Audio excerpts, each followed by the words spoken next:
నమస్తే, నేను మీ తరుణి. వి digital news కి స్వాగతం. ముందుగా వార్తల్లోని ముఖ్యాంశాలు.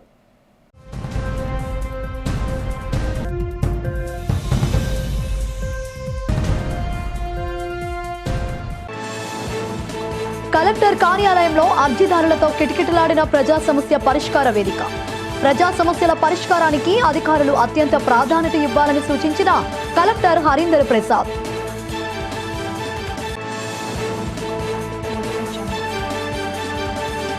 జీవీఎంసీలో నగర మేయర్ గొలగాని హరివెంకట కుమారి అధ్యక్షతన జరిగిన ప్రజా సమస్యల పరిష్కార వేదిక కార్యక్రమంలో పాల్గొని ప్రజల నుంచి వినతులు స్వీకరించిన కమిషనర్ సంపత్ కుమార్.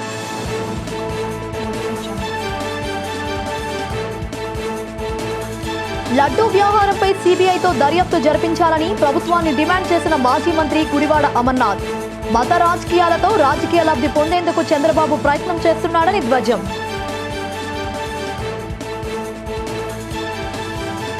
విశాఖలో రోజురోజులు పెరుగుతున్న స్టీల్ ప్లాంట్ ప్రైవేటీకరణ వ్యతిరేక ఉద్యమాలు. జీవీఎంసీ గాంధీ విగ్రహం వద్ద దీక్షలో కూర్చొని ఉద్యమానికి మద్దతు తెలిపిన మహిళా మనులు.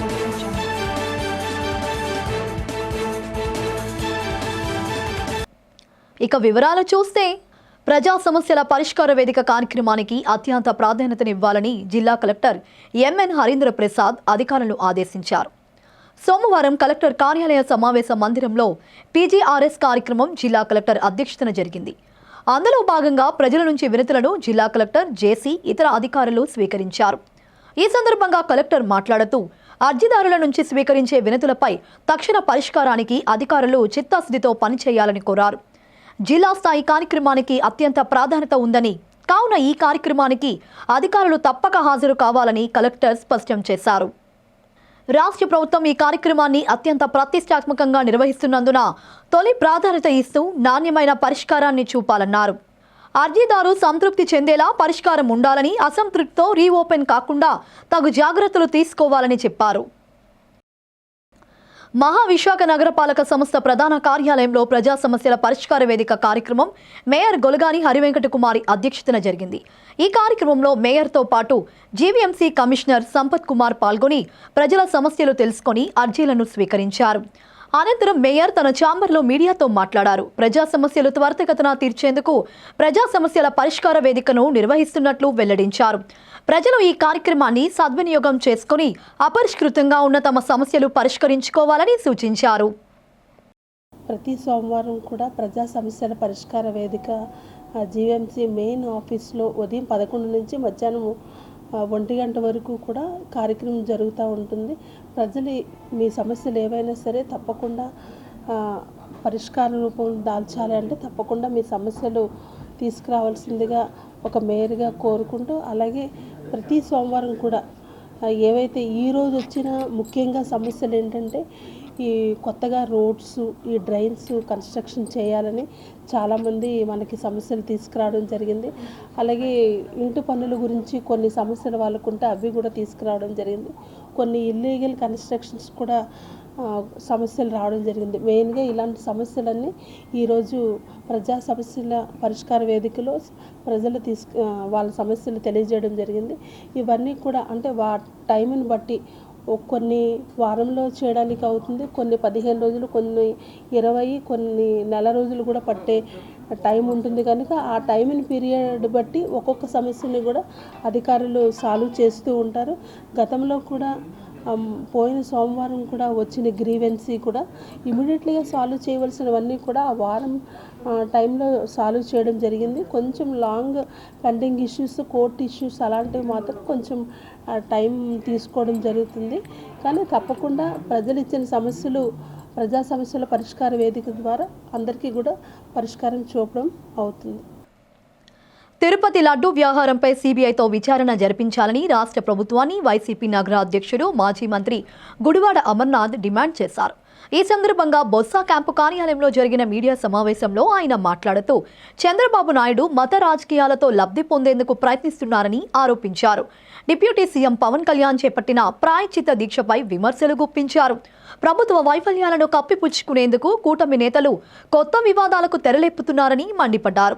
విశాఖ స్టీల్ ప్లాంట్ను కేంద్ర ప్రభుత్వం ప్రైవేటీకరణ చేయకుండా రాష్ట్ర ప్రభుత్వం అడ్డుకోవాలని గుడివాడ అమర్నాథ్ డిమాండ్ చేశారు. వారి తాలూకా గేట్ పాస్లు క్యాన్సిల్ చేస్తే పెద్ద ఎత్తున నిన్న తెల్లవారుజాము నుంచి ఉద్యమం జరిగితే మళ్ళీ అప్పటికప్పుడు టెంపరీ పాస్లు ఇచ్చి అలౌ చేశారు. అంటే వీటన్నిటినీ ఎలాగా ఏమార్చాలి, ప్రజల తాలూకా దృష్టిని ఏ రకంగా మరల్చాలి, ఈ పెద్ద ఇష్యూస్ని అన్నింటినీ కూడా ఏ రకంగా మనం తప్పించుకోవాలి, దీని మీద ఉన్నటువంటి శ్రద్ధ ప్రభుత్వాన్ని నడిపేటువంటి దాని మీద, ప్రజలకు మంచి చేసేటువంటి దాని మీద, రాష్ట్రానికి మంచి జరగాల్సినటువంటి కార్యక్రమాల మీద చూపించకపోవడం అనేటువంటి చాలా దురదృష్టకరం. నిన్ననే జరిగినటువంటి కార్యక్రమంలో కూడా మాట్లాడినప్పుడు చెప్పడం జరిగింది, చంద్రబాబు నాయుడు అనేటువంటి వ్యక్తి ఒక రాజకీయ జాదు, ఒక పొలిటికల్ జాదు చంద్రబాబు నాయుడు గారు అనేటువంటి విషయాన్ని ఈ సందర్భంగా తెలియజేస్తా ఉన్నాం. మరొకసారి ఉన్నది లేనట్టుగా, లేనిది ఉన్నట్టుగా సృష్టించి ప్రజల తాలూకా దృష్టిని మరల్చాలి. ప్రజలు ఏదైతే కోరుకుంటున్నారో, ఏదైతే కావాలని చెప్పి కోరుకుంటున్నారో దాని నుంచి ఏ రకంగా ప్రజల తాలూకా దృష్టిని మరల్చాలన్నటువంటి దాంట్లో చాలా ఆరితేరినటువంటి వ్యక్తి చంద్రబాబు నాయుడు గారు. ఈరోజు ఉద్యమం జరుగుతూ ఉంది. స్టీల్ ప్లాంట్కి సంబంధించినటువంటి ప్రైవేటైజేషన్ ఇష్యూ మీద, కాంట్రాక్ట్ కార్మికుల్ని తీసేశారనేటువంటి దాని మీద ఉద్యమం జరుగుతూ ఉంది. పర్మనెంట్ ఎంప్లాయీస్కి సంబంధించి వారిని ట్రాన్స్ఫర్లు చేస్తారని, వీఆర్ఎస్కి వాళ్ళని ఫోర్స్ చేస్తారని చెప్పి ఒక పక్క భయాందోళనల మధ్యలో స్టీల్ ప్లాంట్ కార్మికులు ఉంటే, మొన్న స్థానిక శాసనసభ్యులు, స్థానిక పార్లమెంట్ సభ్యులు వచ్చి అంటారు అవసరమైతే మేము రాజీనామా చేస్తామని చెప్పని అంటారు. నిన్న ముఖ్యమంత్రి గారి అబ్బాయి వచ్చారు, వారు మాట్లాడుతూ ప్రైవేటైజ్ కాదు అని చెప్పని ఆయన అంటాడు. వారికి సంబంధించినటువంటి శాసనసభ్యులు, పార్లమెంట్ సభ్యులు మేము అవసరమైతే ఒకవేళ ప్రైవేటైజ్ అయితే మేము రాజీనామాలు చేస్తామని చెప్పాను. మీ రాజీనామాలతో అవసరం లేదు. మీరు ఈరోజు తెలుగుదేశం పార్టీ ఉన్నటువంటి స్థితిలో ఈరోజు విశాఖపట్నం స్టీల్ ప్లాంట్ ప్రైవేటైజ్ కాకుండా కాపాడాలంటే ఉన్నది ఒకటే ఒక మార్గం. ఈరోజు కేంద్రంలో ఉన్నటువంటి ఎన్డీఏ ప్రభుత్వం, ప్రధానమంత్రి నరేంద్ర మోడీ గారు, కేంద్ర ప్రభుత్వం ఈరోజు కేవలం రాష్ట్రంలో ఉన్నటువంటి తెలుగుదేశం పార్టీ ఇచ్చినటువంటి మద్దతు మీదే నిలబడి ఉంది. చెప్పండి, కేంద్ర ప్రభుత్వానికి అల్టిమేటం ఇవ్వండి, మీరు స్పష్టమైనటువంటి ప్రకటన చేయండి, స్టీల్ ప్లాంట్ ప్రైవేటైజేషన్ చెయ్యు అని చెప్తే తప్ప మేము ఊరుకోమని చెప్పి ఒక అల్టిమేటం ఇవ్వమనండి. లేదా మీరు ప్రైవేటైజ్ చేస్తే మేము ఇచ్చినటువంటి మద్దతుని ఉపసంహరించుకుంటామని చెప్పమనండి. ఎందుకు కేంద్ర ప్రభుత్వం దిగిరాదో నేను అడుగుతా ఉన్నా. విశాఖ స్టీల్ ప్లాంట్ ప్రైవేటీకరణ ప్రతిపాదనను కేంద్రం విరమించుకోవాలని డిమాండ్ చేస్తూ ఆందోళన కొనసాగుతోంది. ప్రజా ఐక్య కార్మిక సంఘాల ఆధ్వర్యంలో జీవీఎంసీ గాంధీ విగ్రహం వద్ద చేపట్టిన దీక్ష సోమవారం 1352వ రోజుకు చేరింది. ఈ దీక్షలో మహిళలకు కూర్చుని స్టీల్ ప్లాంట్ను ప్రభుత్వ రంగ సంస్థగానే కొనసాగించాలని డిమాండ్ చేస్తూ నినాదాలు చేశారు. ఈ సందర్భంగా మహిళా సంఘం నాయకురాలు సత్యవతి మాట్లాడుతూ ప్రభుత్వ రంగ సంస్థలను నిర్వీర్యం చేసే చర్యలకు మోడీ సర్కార్ స్వస్తి పలకాలన్నారు. ప్రభుత్వ రంగ సంస్థలు లేకుంటే దేశ ఆర్థిక వ్యవస్థ మనుగడకే ముప్పు వాటిల్లే ప్రమాదం ఉంటుందని హెచ్చరించారు. ఎన్నో త్యాగాలు, పోరాటాలు చేసి సాధించుకున్న స్టీల్ ప్లాంట్ను పరిరక్షించుకునేందుకు మరోమారు ఎంతటి పోరాటానికైనా సిద్ధమేనని స్పష్టం చేశారు. మీరు చూస్తున్నారు ఎంత పెద్ద ఎత్తున విశాఖ స్టీల్ ప్లాంట్ ప్రైవేటీకరణ కావద్దని చెప్పి గత 4 సంవత్సరాలుగా ఇక్కడ దీక్షలు అనేవి కొనసాగుతున్నాయి. అక్కడ పోరాట పరిరక్షణ కమిటీ ఆధ్వర్యంలో, ఇక్కడ జేఏసీ ఆధ్వర్యంలో మహిళా సంఘంగా ప్రతిరోజు ఏదో యాక్టివిటీ అనేది మేము చేస్తున్నాము. ఈరోజు ఇక్కడ 5వ మేము దీక్షకు వచ్చాము. ఇప్పుడు స్టీల్ ప్లాంట్ అంటే చారిత్రకమైన దీక్షలు ఇవి. ఎందుకంటే ప్లాంట్ అనేది 40 ఏళ్ల క్రితం ఏర్పడింది. ఇప్పటి వరకు ఒక ప్రభుత్వ రంగ సంస్థ కూడా గవర్నమెంట్లు కట్టలేదు. గత ప్రభుత్వం ఈ ప్లాంట్ కాపాడుతుందని హామీ ఇచ్చింది, అది 4 ఏళ్ళు అయిపోయింది. కానీ మళ్ళీ వచ్చిన ప్రభుత్వము, అలాగే చంద్రబాబు నాయుడు కానీ, అలాగే పవన్ కళ్యాణ్ కానీ, మోడీ గారు కానీ ఈ ప్లాంట్ నిలబెడతామని చెప్పారు. ఈరోజు స్టీల్ ప్లాంట్ లేకపోతే విశాఖ నగరం శ్మశాన వాటిక అవుతుంది. ఇంత పెద్ద ఎత్తున కాంట్రాక్ట్ లేబర్ యూనియన్ వాళ్ళు ఇక్కడ పెద్ద ఎత్తున ధర్నా చేస్తున్నారు. 8,000 మంది ఉన్నారు వాళ్ళు. ఇంకా 8,000 నిర్వాసితులకు ఉద్యోగాలు లేవు. ఇప్పుడు 4,000 మంది తీసేస్తామంటున్నారు. అలాగే కంపెనీలో 3 ఫర్నిచర్లకి 2 ఫర్నిచర్లు మూసేశారు, అంటే కుదించేస్తున్నారు. అలాగే వీఆర్ఎస్ కూడా ఇచ్చేస్తామంటున్నారు. ఈ ప్లాంట్ ఖచ్చితంగా ప్రభుత్వ రంగ సంస్థగా నిలబడే వరకు కూడా 5గా అన్ని సంఘాలని, ప్రజల్ని కలుపుకొని మేము పోరాటం చేస్తాము. ఈ ఆందోళన ఇంతటితో ఆగదు. ఖచ్చితంగా ప్లాంట్ ప్రభుత్వ రంగ సంస్థగానే ఉండాలి అని మేము 5గా డిమాండ్ చేస్తున్నాము. గాజువాక కైరాలి ఆర్ట్స్ క్లబ్ ఆధ్వర్యంలో ఏటా జరిగే ఓనం ఉత్సవాలు ఈ ఏడాది మరింత ఘనంగా నిర్వహించారు. గ్రీన్ సిటీలో నిర్వహించిన ఈ కార్యక్రమంలో కైరేలీయులు ప్రదర్శించిన వైవిధ్యమైన నృత్య రూపకాలు ఆద్యాంతం అందరినీ ఆకట్టుకున్నాయి. Gajuwaka Kairali arts club president P S ఆధ్వర్యంలో జరుగుగా ముఖ్య అతిథులుగా కామెండర్ ఎం లారెన్స్ ఫెర్నాండ్స్లు పాల్గొన్నారు. ఈ సందర్భంగా వారు మాట్లాడుతూ తమ ప్రాంత సాంప్రదాయాన్ని అందరితో పంచుకోవడం ఎంతో ఆనందమిచ్చిందని అన్నారు. కుటుంబాలన్నీ కలిసికట్టుగా ఒకే చోట జరుపుకునే పండుగని మరింత కళాత్మకంగా జరుపుకోవడమే కాకుండా సేవా కార్యక్రమాలు, పిల్లలకి ఆటలు పోటీలు నిర్వహించడం హర్షణీయమన్నారు. ఈ కార్యక్రమంలో భాగంగా ఏర్పాటు చేసిన క్రీడలలో గెలుపొందిన వారికి బహుమతులను అందజేశారు. అలాగే కొంతమంది విద్యార్థులకు స్కాలర్షిప్స్ అందజేశారు. మన ట్రెడిషనల్ ఫుడ్, తర్వాత మన కల్చర్ ప్రోగ్రామ్, ఈరోజు కేరళ నుంచి కూడా మన ఒక ప్రోగ్రామ్ తీసుకొచ్చారు. అది మన ట్రెడిషనల్ ప్రోగ్రామ్. అలాగా మనకు ఈ యాక్చువల్లీ మన Kairali arts club establish around 1983, almost 44 years of ఈ అసోసియేషన్ మనకి అన్ని కేరళైట్స్ త్రూఅవుట్ వైజాగ్ ఉన్న కేరళైట్స్ అందరూ జాయిన్ చేయడానికి, అట్రాక్ట్ చేయడానికి, to enjoy the festival of Onam irrespective of cost, creed and community. కలవాలి, అందరూ కలిసి. కాంట్రాక్ట్ అవుట్సోర్సింగ్ కార్మికులను ప్రభుత్వం పర్మనెంట్ చేయాలని జీవీఎంసీ కాంట్రాక్ట్ అవుట్సోర్సింగ్ యూనియన్ అధ్యక్షులు పి వెంకటరెడ్డి డిమాండ్ చేశారు. యూనియన్ ఆధ్వర్యంలో కార్మికులు జీవీఎంసీ గాంధీ విగ్రహం వద్ద మహాధర్నా నిర్వహించి తమ నిరసనను రాష్ట్ర ప్రభుత్వానికి తెలియజేశారు. ఈ సందర్భంగా వెంకటరెడ్డి మాట్లాడుతూ కాంట్రాక్ట్ అవుట్సోర్సింగ్ కార్మికులను పర్మనెంట్ చేయాలన్నారు. సమాన పనికి సమాన వేతనం చెల్లించాలని, కనీస వేతనం 26,000 రూపాయలు ఇవ్వాలని డిమాండ్ చేశారు. ఈ విషయంలో రాష్ట్ర ప్రభుత్వం నిర్లక్ష్య వైఖరి అనుసరిస్తే రాబోయే రోజుల్లో ఆందోళన కార్యక్రమాలు చేస్తామని హెచ్చరించారు. పర్మనెంట్ కానీ contract workers, outsourcing workers, daily wage కానీ, పార్ట్ టైం కార్మికులు కానీ, కంటింజెంట్ కానీ ఏ రకంగా ఏ పేరు పెట్టి పిలిచినా వాళ్ళందరూ కూడా పర్మనెంట్ ఉద్యోగులు చేస్తున్న పనులే చేస్తున్నారు. కాబట్టి ఈ కార్మికులందరూ కూడా పర్మిట్ చేయాలని, అదేవిధంగా ఒకే రకమైనటువంటి పని చేస్తున్నారు కాబట్టి ఒకే రకమైన వేతనాలు చెల్లించాలని, ఆ రకంగా సమాన వేతనం చెల్లించాలనే డిమాండ్ తోటి దేశవ్యాప్తంగా ప్రతి నగరంలోనూ కూడా ఈ యొక్క నిరసన ప్రదర్శనలో, బహిరంగ సభలు, ర్యాలీలు కార్మికులు నిర్వహిస్తున్నారు. మోడీ గారు చెప్తారు ఒకే దేశము ఒకే పన్నట, ఒకే దేశము ఒకే ఎన్నికట. మరి ఒకే పనికి ఎందుకు ఒకే జీతం లేదని మేము ప్రశ్నిస్తూ ఉన్నాం. నువ్వు చెప్తున్నదేమిటి, చేస్తున్నదేమిటి? మొత్తం ఈ యొక్క దేశ అభివృద్ధి కోసం ఉత్పత్తి చేస్తున్నటువంటిది కార్మిక వర్గం. మోడీ గారు వాడి డాడీ కానీ, లేకపోతే చంద్రబాబు వాడు బాబు కానీ ఎవరైనా సరే ఉదయాన్నే లేచిన తర్వాత మొహం కడుక్కునేటప్పుడు బ్రష్ తయారు చేసేది కార్మికుడు, దాని మీద పేస్ట్ తయారు చేసేది కార్మికుడు. ఆయన టేబుల్ మీద కూర్చుంటే అక్కడ టిఫిన్ వచ్చేది, అక్కడ సర్వ్ చేసేది, వండేది కార్మికురాలు. యూరప్కు ముఖద్వారం లాంటి జార్జియా దేశంలో గల ఎస్ఈయు జాతీయ విశ్వవిద్యాలయంలో సామాన్యులు సైతం అందిపుచ్చుకునే నాణ్యమైన వైద్య విద్య అందుబాటులో ఉందని ఆ విశ్వవిద్యాలయ రెక్టర్ డాక్టర్ బూచాస్వల్లి తెలిపారు. పెదవాల్తేరు జీవీ స్క్వేర్లోని ఇన్వాక్ట్ కెరియర్ కన్సల్టెన్సీ కార్యాలయం ఏర్పాటు చేసిన మీడియా సమావేశంలో పాల్గొని మాట్లాడారు. వైద్య విద్య అభ్యసించడం మధ్యతరగతి ప్రజలకు అత్యంత ఆర్థిక భారంతో కూడుకున్న అంశమని, దీన్ని దృష్టిలో ఉంచుకొని విద్య నేర్చుకోవాలనుకునే విద్యార్థులకు తాము తమ ప్రఖ్యాత ఎస్ఈయు జార్జియన్ విశ్వవిద్యాలయంలో అన్ని వస్తువులతో వైద్య విద్యను తక్కువ ధరకే అందుబాటులోకి తీసుకువచ్చామన్నారు. తమ హాస్టల్స్లో ఉండే విద్యార్థులకు ఇండియన్ ఫుడ్తో సహా అన్ని మౌలిక వస్తువులు అందుబాటులో ఉంచామన్నారు. సంస్థ ఎండీ డాక్టర్ చీరాగ్ మాట్లాడుతూ తమ విశ్వవిద్యాలయంలో వైద్య విద్యను అభ్యసించిన భారత విద్యార్థులు ఎక్కువ శాతం ఇండియన్ మెడికల్ కౌన్సిల్ నిర్వహించే మెడికల్ ప్రాక్టీస్ అర్హత పరీక్షను సునాయాసంగా ఉత్తీర్ణులవుతున్నారన్నారు. ఈ మీడియా సమావేశంలో బీజేపీ మాజీ ఎమ్మెల్సీ పివిఎన్ మాధవ్, సంస్థ ప్రతినిధి Vivekananda Murthy, Atmiya group chairman doctor Chiran Vaghela, Invect career consultancies private limited Krishnamohan తదితరులు పాల్గొన్నారు. అన్నింటిలో కూడా ఎక్సెల్ అవుతాయో అటువంటి యూనివర్సిటీకే ఆ యొక్క ఎంబ్లం ఇస్తారు. ఆ విధంగా ఈ ఎస్యు యూనివర్సిటీకి ఆ ఎంబ్లం ఇవ్వటం జరిగింది. సో అటువంటి యూనివర్సిటీ సంబంధించిన ఒక సెంటర్ ఇక విశాఖపట్నం ప్రారంభించడం మనందరికీ కూడా చాలా ఆనందదాయకం. ముఖ్యంగా వివేకానంద మూర్తి గారికి ఈ సందర్భంగా అభినందన తెలియజేస్తున్నాను. ఇది ఒక జస్ట్ కన్సల్టెన్సీ అక్కడ రిక్రూట్మెంట్ చేసుకోవడం కాకుండా ఇది extended centre of the university.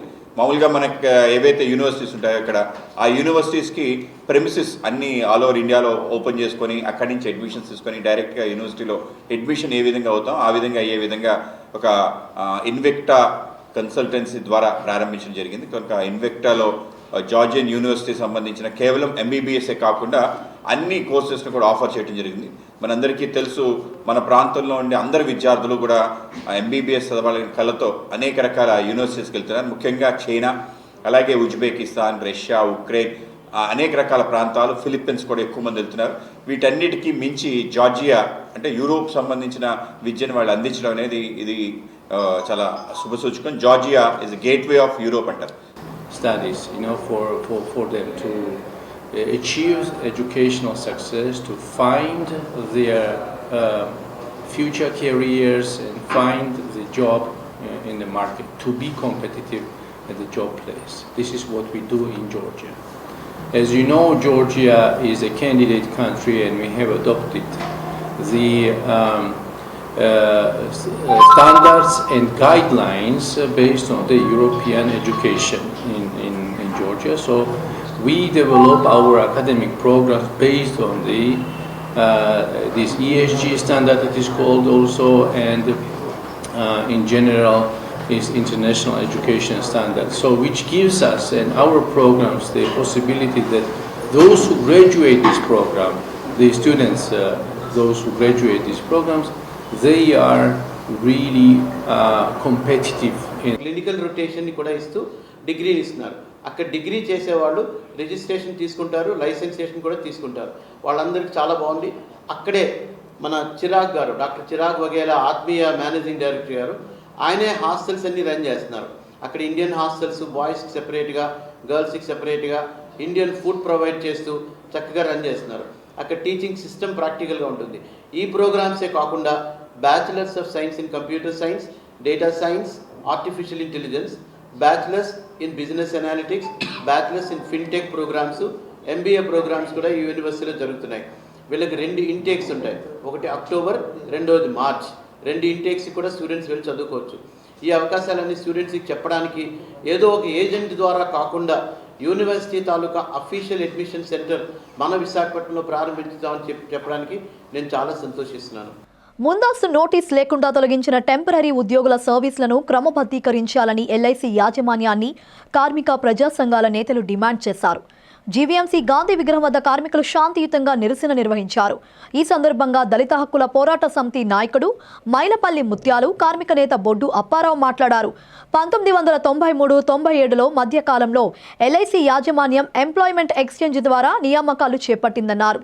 120 మంది కార్మికులను నియమించుకొని ఆపై కారణంగా తొలగించిందని తెలిపారు. యాజమాన్యం తొలగించిన కార్మికులు న్యాయస్థానంలో చేసిన పోరాటం ఫలితంగా వారికి అనుకూలంగా తీర్పు వచ్చిందన్నారు. కోర్టు తీర్పును గౌరవించకుండా యాజమాన్యం వ్యవహరించడంపై తీవ్ర ఆగ్రహం వ్యక్తం చేశారు. తొలగించిన కార్మికులందరినీ తక్షణమే విధుల్లోకి తీసుకొని వారి సర్వీసును క్రమబద్ధీకరించాలని నేతలు డిమాండ్ చేశారు. ఎంప్లాయ్మెంట్ ద్వారా 3 సంవత్సరాలు ఎల్ఐసిలో జాయిన్ అయ్యాము. మాకు హైకోర్టులు, సుప్రీంకోర్టులు కూడా అన్నీ మాకు ఫేవర్గా ఆర్డర్స్ ఇచ్చారు. ఇచ్చి ఉన్నా సరే మమ్మల్ని 3 సంవత్సరాల తర్వాత ఎటువంటి నోటీసు లేకుండా మమ్మల్ని విధుల నుంచి తొలగించారు. తొలగించిన విషయం ఎంప్లాయ్మెంట్ కూడా తెలియపరచలేదు. తెలియపరచకపోవడం వల్ల 27 సంవత్సరాలు విశాఖపట్నం, నెల్లూరు 120 మంది కుటుంబాలు రోడ్డుని పడ్డాము. అందువల్ల మమ్మల్ని వెంటనే విధుల్లో తీసుకొని మమ్మల్ని పర్మనెంట్ చేయాలి. మాకు రావాల్సిన అన్ని బెనిఫిట్స్ మాకు ఇచ్చి మమ్మల్ని ఆదుకుంటారని మరీ ఎల్ఐసి మేనేజ్మెంట్ని, అన్ని యూనియన్ నాయకుల్ని కూడా మనస్ఫూర్తిగా ప్రార్థించుకుంటున్నాము. ఎంప్లాయ్మెంట్ ద్వారా ఎల్ఐసికి ఉద్యోగం పంపించారు. ఉద్యోగం చేస్తున్నాం. చేసిన 3 సంవత్సరాల్లో ఎటువంటి నోటీసు లేకుండా తీస్తారు. మాకు సుప్రీంకోర్టు, హైకోర్టు ద్వారా అన్ని విధాలుగా మాకు ఎవిడెన్స్ వచ్చాయి. కోర్టు తీర్పు ఇచ్చింది. ఇచ్చినా సరే ఎటువంటి రైట్స్ లేకుండా మమ్మల్ని తీశారు. అప్పటి నుంచి 93 నుంచి 97 వరకు విధుల్లో ఉండి మమ్మల్ని బయటికి తొలగించారు. కాబట్టి ఈరోజు మేము రోడ్డు మీద పడి ఎల్ఐసి కుటుంబీకులందరం కూడా చాలా బాధపడుతున్నాం. మమ్మల్ని ఎల్ఐసి యాజమాన్యం వెంటనే విధుల్లోకి తీసుకొని మా యొక్క పేదరికాన్ని గుర్తించి మాకు న్యాయం చేస్తారని అనుకుంటాను.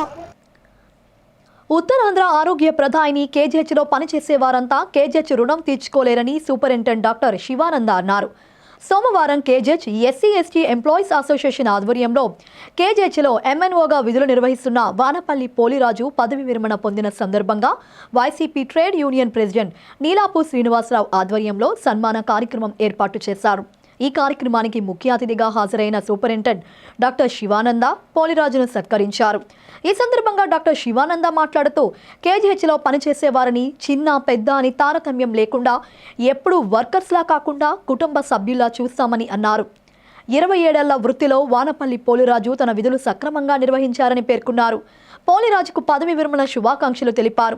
నీలాపు శ్రీనివాసరావు మాట్లాడుతూ పోలిరాజు వృత్తిలో ఎంతో నిబద్ధత కలిగి పనిచేశారని కొనియాడారు.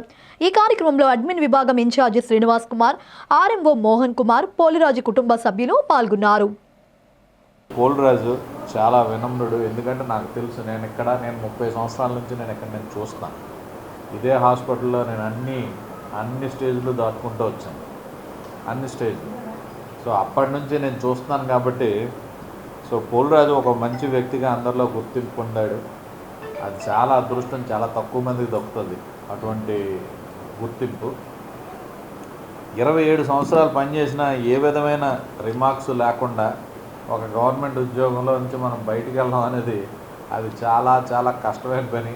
అటువంటి కష్టమైన పనిని హ్యాపీగా ఆయన చేసుకొని ఈరోజు ఏ ఇబ్బందులు లేకుండా నువ్వు హ్యాపీగా రిటైర్ అయ్యి హాయిగా ఇంట్లో మీ పిల్లలతో హాయిగా ఉండాలని అయితే నేను కోరుకుంటున్నాను. ఎందుకంటే అంత కష్టపడ్డా ఈ కష్టం అంతా అక్కడ తీరుతుంది. కాకపోతే కొద్దిగా 27 సంవత్సరాల అనుబంధం ఉన్న సంస్థను వదిలి వెళ్ళడం చాలా కష్టంగా ఉంటుంది. అది డెఫినెట్గా ఎస్సీ/ఎస్టీ ఎంప్లాయీ వెల్ఫేర్ అసోసియేషన్ ఆధ్వర్యంలో ఈరోజు వానపల్లి పోలిరాజు గారికి ఎంఎన్ఓగా పదవి విరమణ చేస్తున్నారు. కాబట్టి ఈరోజు మన గౌరవనీయులు సూపరింటెండెంట్ శివానంద చేతుల మీద ఈ యొక్క సన్మానం చేయడం జరిగింది. అలాగే ఈ కార్యక్రమానికి అడ్మినిస్ట్రేటర్ శ్రీనివాస్ కుమార్ గారు, అలాగే సిఎస్ఆర్ మెహర్ కుమార్ గారు కూడా ఈ కార్యక్రమానికి రావడం జరిగింది. వాళ్ళ చేతుల మీదుగా మన పోలిరాజు గారు ఎంఎన్ఓగాకి సన్మాన కార్యక్రమం చేసాము. కానీ ఆయన విధి నిర్వహణలో చాలా చక్కగా నేటికి 27 సంవత్సరాలుగా విధి నిర్వహణలో ఎంతో సౌకర్యం చేసి ఇతరులకు ఎలా చేయాలి, ఏ విధంగా చేయాలి అని హితబోధన చేసే వ్యక్తి మన పోలిరాజు గారు. నిజంగా ఆ విషయంలో చూడడానికి చాలా గర్వపడుతున్నాం. ఎటువంటి ఆపద వచ్చిన పేషెంట్ని మంచి నవ్వుతూ మీరు బాగుంటారమ్మా, చక్కగా డిశ్చార్జ్ అవుతారు, ట్రీట్మెంట్ చాలా బాగా జరుగుతుంది, మీకు ఇబ్బంది లేదు, ప్రైవేట్ వద్దు, కేహెచ్ వద్దు, కేహెచ్ చాలా మంచి బాగుంటుంది, హితబోధన చేసే పేషెంట్కి ధైర్యం మనోధైర్యం తెచ్చి చెప్పిన వ్యక్తి పోలిరాజు గారు. తోటి స్నేహితుడు తమ మధ్య లేకున్నా ఆయన జ్ఞాపకాలను నెమరవేసుకున్నారు స్నేహితులు. మిత్రుడు దూరమైనా ఆయన పేరిట సామాజిక సేవా కార్యక్రమాలు చేపట్టాలని తలచి ఓపెన్ హార్ట్స్ సంస్థ నెలకొల్పారు. ఈ సంస్థ ద్వారా మిత్రుడు పేరుపై మెగా రక్తదాన శిబిరాన్ని ఏర్పాటు చేశారు. జీవీఎంసీ 65వ వార్డు ప్రియదర్శిని కాలనీలో అంగా ప్రదీప్ అనే యువకుడు ఇటీవల అకాల మరణం చెందాడు. స్నేహితుని కోల్పోయిన మిత్రులందరూ ఆయన పేరిట ఏదో ఒక మంచి పని చేయాలని నిర్ణయించారు. ఈలోగా ప్రదీప్ జన్మదినం రావడంతో ప్రదీప్ పేరిట స్వచ్ఛంద రక్తదానానికి ముందుకు వచ్చిన యువకులు స్నేహితుడు ఆశయ సాధనకు పనిచేస్తామని చెప్పారు. ఈ కార్యక్రమంలో స్థానిక నాయకులు సమ్మిడి ఆనంద్, బైలపిల్లి గాంధీ, రెయ్యి విశ్వనాథం, వెంకటేశ్వరరావు తదితరులు పాల్గొన్నారు. ఓపెన్ ఆర్మ్స్ అనే ఒక సంస్థను ఏర్పాటు చేసి వాళ్ళ స్నేహితులందరూ కూడా చక్కని కార్యక్రమం నిర్వహించడం మనందరం కూడా అభినందించాల్సిన విషయం. ముఖ్యంగా ఈరోజు యువత అనేకమైనటువంటి చెడు మార్గాల్లో పయనిస్తున్నటువంటి తరుణంలో ఇటువంటి మంచి కార్యక్రమం చేసి ఈ ప్రాంతంలో ఉన్నటువంటి యువతకందరికీ ఆదర్శంగా నిలిచినటువంటి వారి స్నేహితులందరికీ కూడా హృదయపూర్వక ధన్యవాదాలు తెలియజేస్తున్నాం. మరి అంతేకాదు, మరి మా కుటుంబం నుంచి కూడా ఇంచుమించుగా ఒక 50 మందికి వస్త్రదానం, అలాగే చదువుకున్నటువంటి పిల్లలు బాగా పిల్లలకు ఒక 10 మందికి ధన సహాయం కూడా చేయడం జరుగుతుంది. శ్రీ అంగ దీపు ఈ మధ్యనే అకాల మరణం చెందడంతో అందరూ దిగ్భ్రాంతికి గురవడం లోనైంది. దానికి వారి యొక్క జ్ఞాపకార్థం వారి మిత్రులు ప్రియదర్శిని కాలనీలో యువత అందరూ కలిసి ఆయన జన్మదినం సందర్భంగా ఒక మంచి కార్యక్రమం ఏర్పాటు చేయాలనే ఉద్దేశంతో ఇక్కడ ఉన్న యువత అందరూ కూడా ముందుకు వచ్చి రక్తదాన శిబిరాన్ని ప్రియదర్శిని కాలనీలో ఈ రోజు ఏర్పాటు చేయడం జరిగింది. భాద్రపద కృష్ణ చతుర్దశి మంగళవారం నాడు శ్రీ కాంతా కృష్ణమాచార్యుల వారి జయంతి ఉత్సవం సందర్భంగా ఆలయ స్థానాచార్యులు డాక్టర్ టిపి రాజగోపాల్, ఆలయ అర్చకుల ఆధ్వర్యంలో వేద మంత్రాలు నాదస్వరాలతో కార్యనిర్వహణాధికారి వి త్రినాథరావు జ్యోతి ప్రజ్వలనం మరియు కృష్ణమయ్య పటము ఆవిష్కరణ కార్యక్రమం చేపట్టారు. ఈ నెల 29 నుండి అక్టోబర్ 1 వరకు శ్రీకాంత కృష్ణమాచార్యులు వారి సంకీర్త నృత్య ప్రదర్శన సాహిత్యం సంకీర్తనలు అత్యంత వైభవంగా నిర్వహించనున్నారు. ఈ కార్యక్రమంలో ఆలయ కార్యనిర్వహణాధికారితో పాటు సహాయ కార్యనిర్వహణాధికారి ఆనంద్ కుమార్ ఆలయ సిబ్బంది పాల్గొన్నారు. విశాఖ శారదా పీఠాధిపతి స్వరూపానందేంద్ర సరస్వతి తీరుపై తెలుగు శక్తి అధ్యక్షుడు బివి రామ్ విరుచుకుపడ్డారు. స్వరూపానందేంద్ర జగన్ కు తొత్తుగా వ్యవహరిస్తున్నారని మండిపడ్డారు.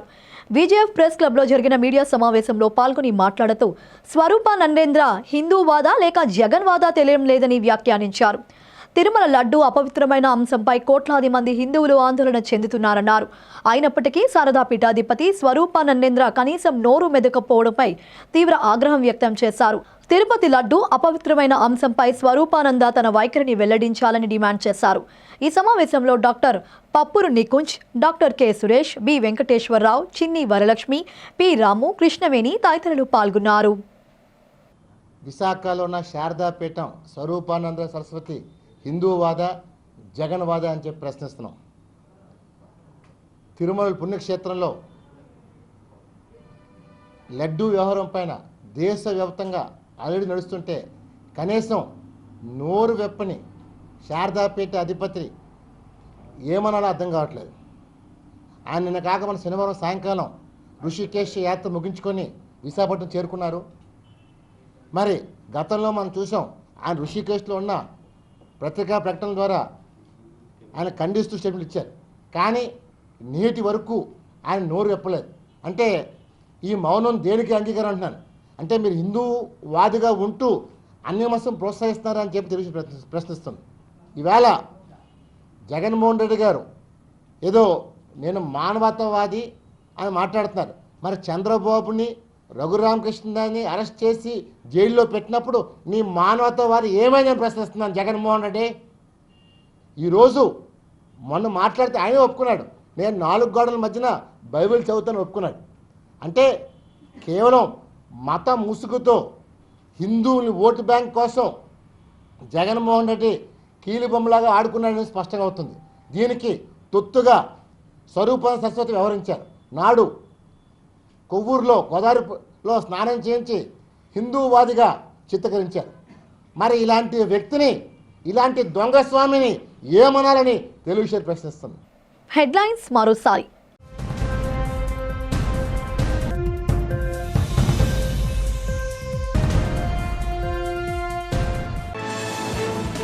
కలెక్టర్ కార్యాలయంలో అర్జీదారులతో కిటకిటలాడిన ప్రజా సమస్య పరిష్కార వేదిక. ప్రజా సమస్యల పరిష్కారానికి అధికారులు అత్యంత ప్రాధాన్యత ఇవ్వాలని సూచించిన కలెక్టర్ హరీందర్ ప్రసాద్.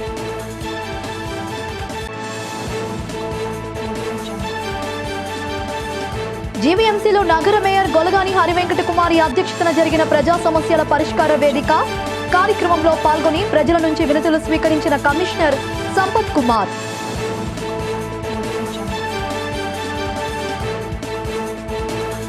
లడ్డూ వ్యవహారంపై సీబీఐతో దర్యాప్తు జరిపించాలని ప్రభుత్వాన్ని డిమాండ్ చేసిన మాజీ మంత్రి గుడివాడ అమర్నాథ్. మత రాజకీయాలతో రాజకీయ లబ్ధి పొందేందుకు చంద్రబాబు ప్రయత్నం చేస్తున్నాడని ధ్వజం.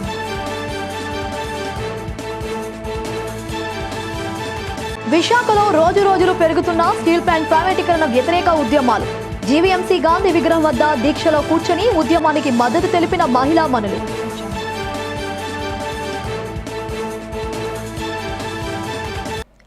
ఇవి ఇప్పటి వరకు అప్డేట్స్. మరిన్ని అప్డేట్స్ కోసం చూస్తూనే ఉండండి వి డిజిటల్ న్యూస్.